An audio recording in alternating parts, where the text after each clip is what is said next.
What if I told you?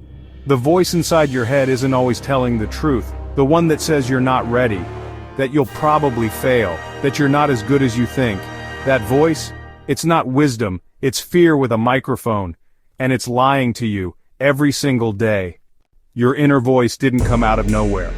It was built, constructed over years of repetition, trauma, criticism, and silence.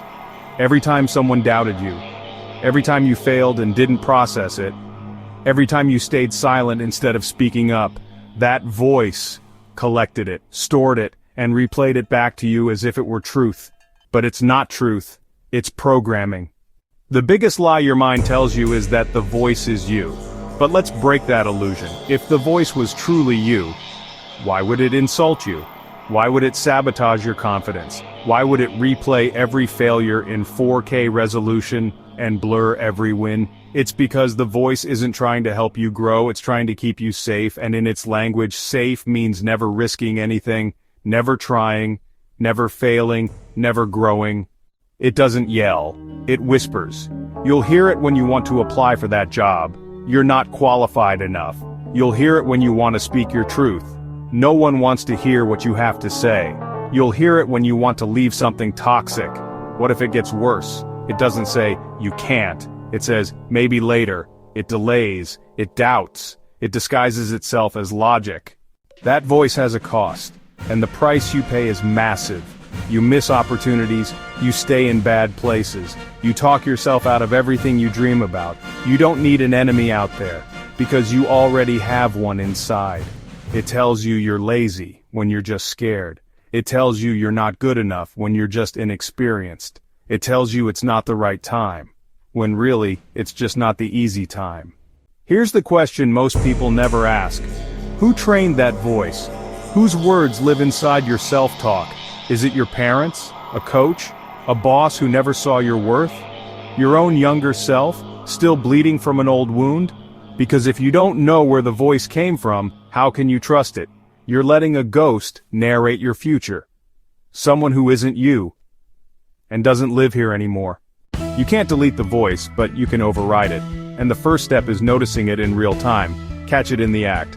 When it says, I'm not ready, ask, who told me that? Where did I learn that? When it says, I always mess things up, ask, is that fact or a feeling? When it says, this won't work, ask, has it ever worked before? Awareness breaks the loop. It interrupts the lie. You can't just silence the voice, you have to replace it. Give your brain a new narrator. Speak truth over fear. Speak growth over shame. Speak action over hesitation. Example, instead of I'm not good enough, I'm not finished yet. Instead of I'm afraid to try, I'm afraid not to. Instead of this is hard, that's why it's worth it. Say it until it's louder than the old voice. And then, say it again. But here's the real key. Your inner voice doesn't believe what you say. It believes what you do. You can't think your way into confidence. You build it. One action at a time. Show up even when you feel like hiding. Speak even when your voice shakes. Try even when failure seems likely. Every time you act, you prove your old voice wrong, and that's how you change the story. This isn't just about motivation, it's about identity. You've spent years listening to a voice that wasn't yours. Now it's time to write your own. Not the version others handed you. The version you earn. Start becoming the person who says, I may doubt myself, but I move anyway. I don't need perfect thoughts to take perfect steps. I will not be narrated by fear. That is power. That is freedom. The voice in your head is not your destiny. It's just a script, one you didn't write. But now, you can. You are not your doubts. You are not your past. You are not the story that fear keeps replaying. You are the author now. So rewrite the voice. Raise your volume. Reclaim your mind, because your inner voice is lying to you. And it's time to stop believing the lie. Subscribe now to Dream Chasers and build a voice that pushes you forward, not holds you back.